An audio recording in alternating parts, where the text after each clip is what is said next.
Bienvenue sur la chaîne YouTube du Cercle démocratique de Lausanne. Je suis heureux de vous inviter à un voyage dans l'histoire de la Suisse. C'est l'occasion d'un survol, d'une synthèse bien sûr. Beaucoup de sujets ne seront peu ou pas traités, c'est pas possible de tout dire, mais nous espérons en tous les cas que vous aurez du plaisir à découvrir ce qu'est l'histoire de la Suisse et que ça suscitera chez vous quelque intérêt pour creuser davantage l'un ou l'autre sujet. Bon voyage et merci de votre attention.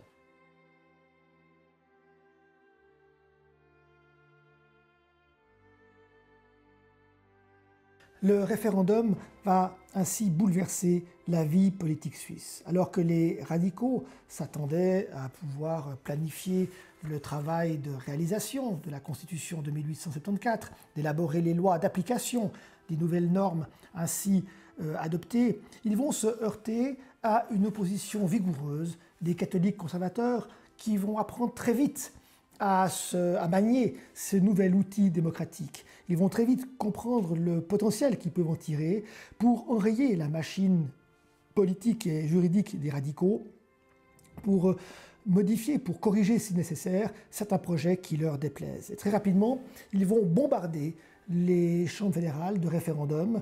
Plusieurs projets de loi seront attaqués, presque parfois systématiquement, même des projets plutôt techniques se verront construits en référendum.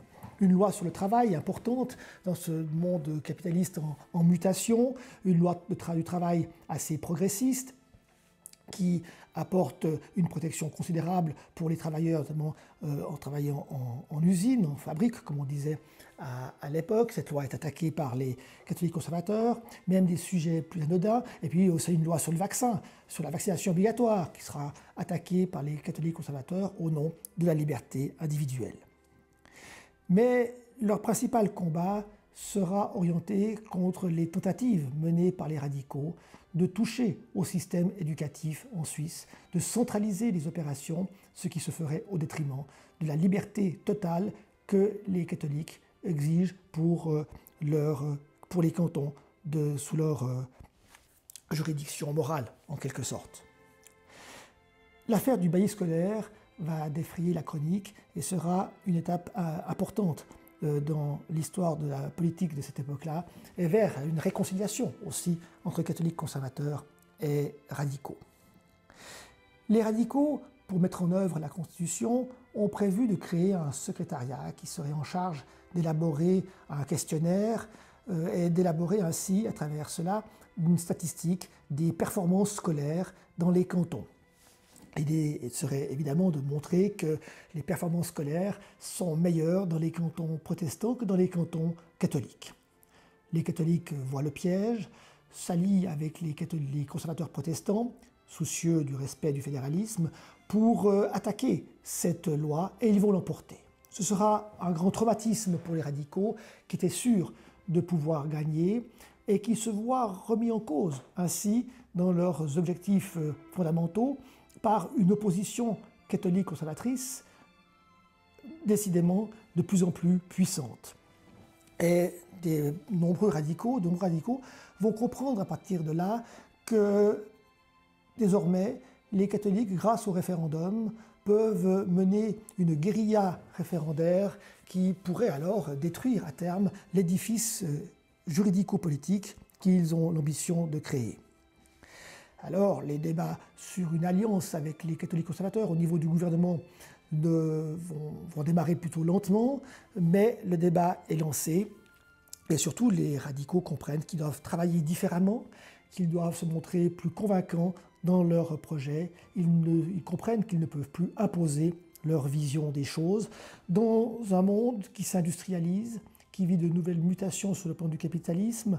L'industrialisation se répand, pas seulement à l'étranger, en Suisse également. Certes, il n'y aura jamais de grandes structures industrielles telles qu'on en voit dans la Ruhr ou bien entre Turin et Milan ou en France, mais il n'empêche que l'industrialisation se répand en Suisse très fortement. Dans un monde qui vit, comme on dit, sa première mondialisation, les échanges sont vigoureux, nombreux, et cette mondialisation économique est accompagnée aussi par un essor technologique. l'électricité se répand, et Louis Ruchonnet lui-même, dans les années 1880, narrait dans ses carnets l'arrivée de la première machine à écrire au Palais fédéral, un événement important. Cette société donc apprend à vivre avec ces nouvelles structures, cette nouvelle vie sociale, un prolétariat qui grandit, une question sociale qui grandit également et qui se manifeste par de nombreuses grèves, par des conflits aussi avec des ouvriers étrangers attirés par l'essor économique helvétique, avec des conflits entre ouvriers suisses qui se sentent menacés dans leurs privilèges par ces ouvriers étrangers, comme le montreront certaines révoltes, certaines altercations, notamment à Berne à la fin du XIXe siècle. Ce monde industriel à la Suisse s'organise autour de grandes associations, des grandes associations patronales, l'Union suisse du commerce et d'industrie, qui représente le commerce d'exploitation, l'industrie d'exportation aussi, l'Union suisse des arts et métiers, et bientôt l'Union suisse des paysans en 1897, vont structurer le monde patronal, avec des conflits aussi entre les entreprises vouées à l'exportation, qui s'opposent souvent aux paysans, qui sont plus intéressés évidemment à des barrières protectionnistes. Mais également avec les difficultés de la Suisse qui doit aussi travailler avec des pays voisins, parfois ouverts au libre-échange, parfois plus protectionnistes. Le monde ouvrier se structure lui aussi au sein d'un syndicalisme de plus en plus vigoureux. L'Union syndicale suisse est fondée en 1880 et il travaille parfois harmonieusement, parfois moins, avec d'autres syndicats d'obédience chrétienne sociale qui puisent dans ce large vivier d'ouvriers qui ont quitté les régions campagnardes, les régions agricoles de Suisse centrale ou des cantons catholiques pour trouver de l'emploi dans les villes industrielles de Genève, de Bâle, de Zurich ou de Lausanne. Face à cette nouvelle situation, les radicaux ont conscience qu'il faut repenser l'action sociale de l'État et qu'il faut centraliser davantage certaines compétences laissées ou au secteur privé ou au canton. Et c'est l'objet de la grande réforme que veulent lancer les radicaux, inspirés d'ailleurs par les lois sociales inventées par Bismarck en Allemagne, pour barrer la route à l'essor du mouvement ouvrier. Les radicaux seront aussi mus par cette même ambition et ils prévoient de faire adopter une grande loi sur l'assurance contre la maladie et les accidents. Le principe constitutionnel est adopté en 1890, mais la traduction de ces principes dans une loi va être beaucoup plus compliquée. Quel équilibre trouver entre la nécessaire protection des ouvriers, qui est reconnue, et en même temps la question financière, qui obsédera toujours les radicaux et qui souvent trébucheront aussi dans le judicieux équilibre à trouver dans ce type d'opération. Les radicaux vont malgré tout se mettre à la tâche, lancer plusieurs projets, mais qui échoueront, notamment lors d'un référendum en 1910. Mais les radicaux vont se heurter à de nombreuses autres réticences dans les projets qu'ils ont lancés. Cette fameuse guérilla référendaire lancée par les catholiques conservateurs va aussi s'attaquer à certains des grands projets voulus par les radicaux, la Banque nationale, la centralisation de l'armée.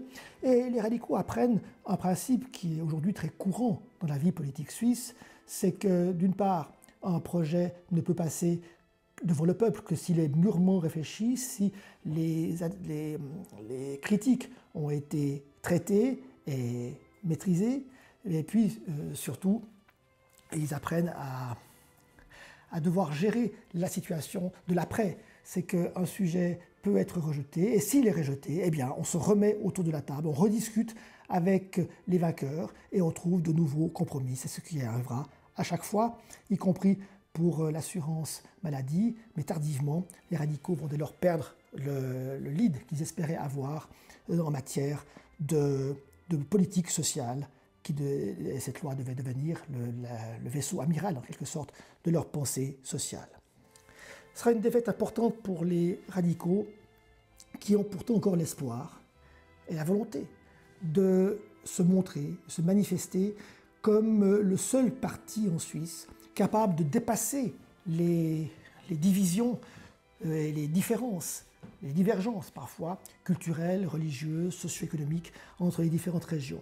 Et c'est dans cet esprit que les radicaux vont, entre guillemets, inventer le 1er août, lors de la création de l'idée d'une fête nationale. On va établir je dirais de façon autoritaire, l'idée du 1er août, alors des historiens déjà mettent en doute cette date, mais l'important n'est pas d'être fidèle à une quelconque réalité historique, c'est de trouver une date qui puisse fédérer l'ensemble des Suisses sous l'étendard des radicaux.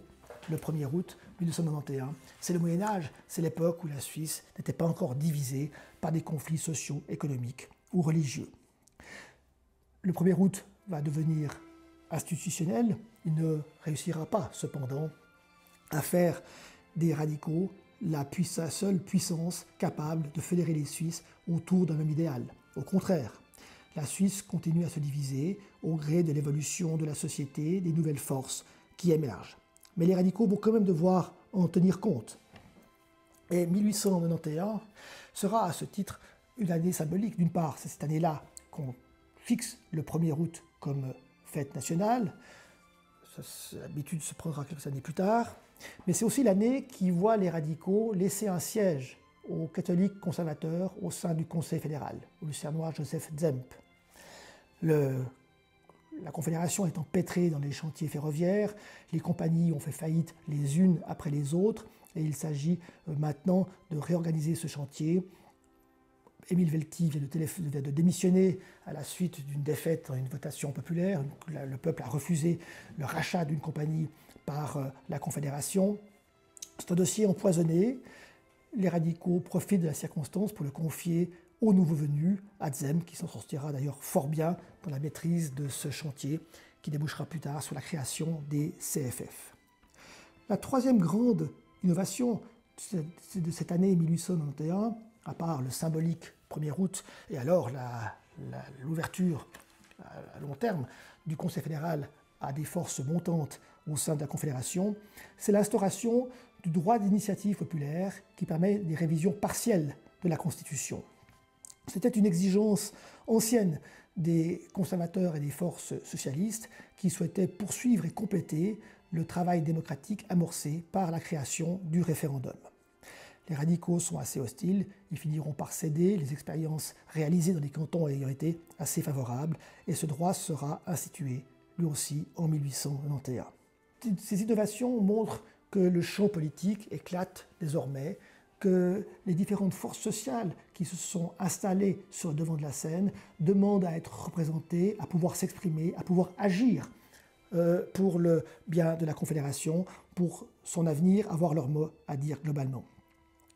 Désormais, les forces politiques vont d'ailleurs s'organiser en partis plus ou moins organisés désormais, avec des structures un peu plus professionnelles. Le PS a été le premier, après une tentative avortée en 1870, il franchit le pas en 1888, c'est le premier parti moderne en Suisse, puis le Parti radical-démocratique en 1894, conscient de ses divisions, conscient de l'indiscipline de ses membres souvent, mais conscient aussi que pour faire passer ces grands chantiers législatifs, il devait désormais pouvoir disposer d'une force d'action mieux organisée.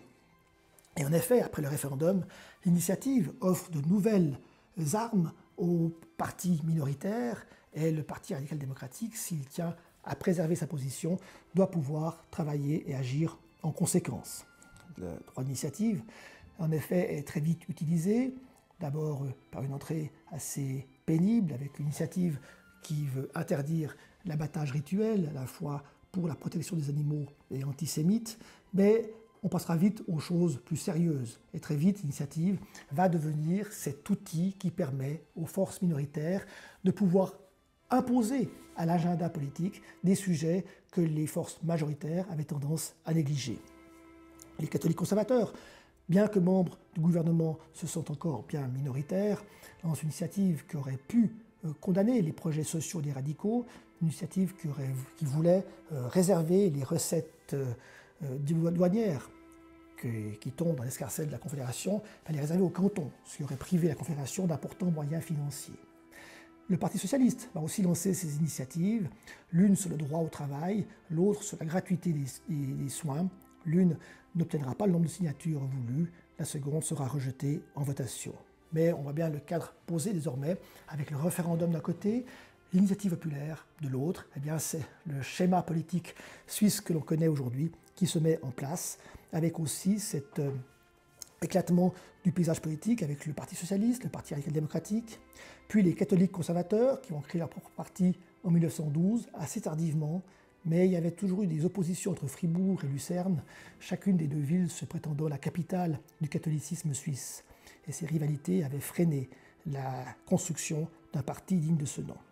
En 1913, ce sera le Parti libéral suisse qui se crée sur les bases des partis conservateurs qui subsistaient, associés à l'aile droite des radicaux, le centre d'Alfred Escher, décédé entre-temps.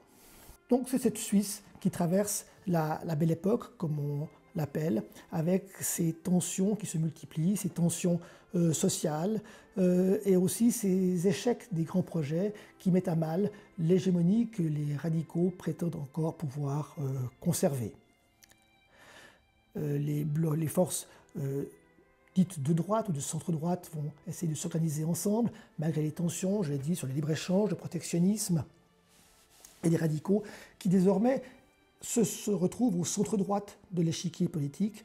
Longtemps, ils se prétendaient une force de gauche contre la droite catholique conservatrice. Évidemment, l'émergence du Parti socialiste va recentrer les radicaux sur ce même échiquier politique. Des socialistes d'ailleurs qui peu à peu vont quitter désormais toute alliance avec les radicaux. Ils en ont souvent profité dans le système majoritaire pour faire élire certains des leurs aux chambres fédérales. Désormais, les socialistes, dont plusieurs de leurs fondateurs étaient d'anciens membres du Grütli ou proches de la gauche démocrate, désormais, ce Parti socialiste a adopté les grands principes du socialisme international, c'est-à-dire l'internationalisme lui-même et le rejet de la propriété privée, et le Parti socialiste suisse sera officiellement marxiste à partir de 1904. C'est sur cet arrière-fond de tension qu'éclate en 1912 une grève générale à Zurich qui aura un effet extrêmement traumatisant. La même année décède Alfred Deuscher, un conseiller fédéral radical turgovien qui est un peu la conscience sociale du radicalisme de cette époque, mais en même temps la loi sur l'assurance maladie est enfin adoptée. Trop tard, elle sera mise entre parenthèses quand la guerre de 14 éclatera, mais en tout cas cette loi passe enfin le seuil du vote populaire, mais pour les radicaux, c'est trop tard pour garder, comme je l'avais dit, ce lead sur la question sociale. Cette grève générale sera traumatisante. Elle a montré que la Suisse n'est pas à l'abri des conflits sociaux comme l'étranger le connaît, d'autant que la Suisse doit aussi faire face à des grands débats, puisque l'armée est parfois engagée dans la résolution des conflits sociaux, ce qui irrite foncièrement les partis de gauche. Et c'est dans ce contexte-là que le monde sera ébranlé par la guerre de 14-18. Je vous remercie de votre attention. N'hésitez pas à nous transmettre vos commentaires et vos questions, et vous trouverez encore d'autres vidéos sur notre chaîne YouTube. À bientôt.